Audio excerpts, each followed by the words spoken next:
আজ রান্না করব সরষে ইলিশ। আসসালামু আলাইকুম। আজকে আমরা রান্না করব সরষে ইলিশ। পহেলা বৈশাখে কিন্তু সবাই এই সরষে ইলিশ, ইলিশ ফ্রাই বা ইলিশ রান্না করে খেতে পছন্দ করে। আজ কিন্তু একদম পাটায় বেটে অথেন্টিকভাবে রান্না করে খাওয়া হবে আমাদের এই ইলিশ রান্নাটা। প্রথমে আমরা বেটে নিব সাদা সরিষা। সরিষাগুলো আমি আধা ঘন্টা আগে ভিজিয়ে রেখেছিলাম।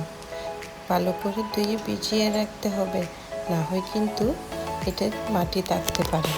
আর সরিষা যেহেতু তাতে শুধু শুধু বাটলে কিন্তু তেতো হয়। এর সাথে দিয়ে দিবেন কাঁচামরিচ আর কিছুটা লবণ। এইভাবে যদি সরিষা বাটা হয় তেতো ভাবটা একদমই থাকবে না। তার সাথে দিয়ে দিব আমরা 1 কাপ কুচি করে রাখা পেঁয়াজ। এই পেঁয়াজগুলো কিন্তু আমি সুন্দর করে বেটে নিব। বাটা হয়ে গেলে পাটায় একটু পানি দিয়ে মুছে নিব।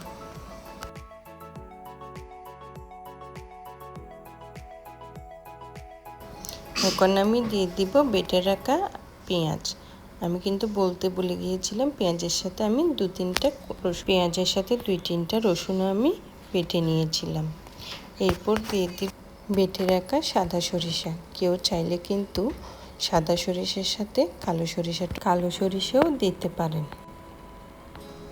এবার দিয়ে দিব 1/2 টিস্পুন হলুদ গুঁড়ো আর 1/2 টিস্পুন মরিচের গুঁড়ো।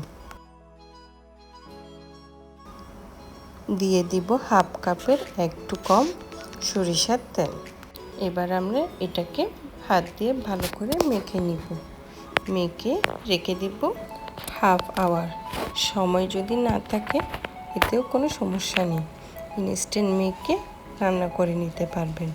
আমার হাতে যেহেতু সময় আছে আমি এটাকে আগে থেকে মেখে রেখে দিব।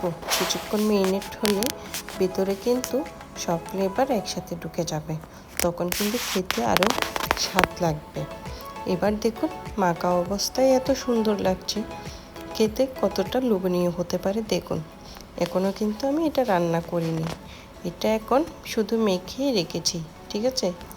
এবার 30 থেকে 40 মিনিট পর এবার এটা আমি চুলায় তুলে দিব। হাই টু মিডিয়াম ফ্লেমে রেখে এটাকে আমি রান্না করে নিব 20 মিনিট মতো। এরপর দেখুন একদম মাছগুলো কষে তেল উঠে গেছে।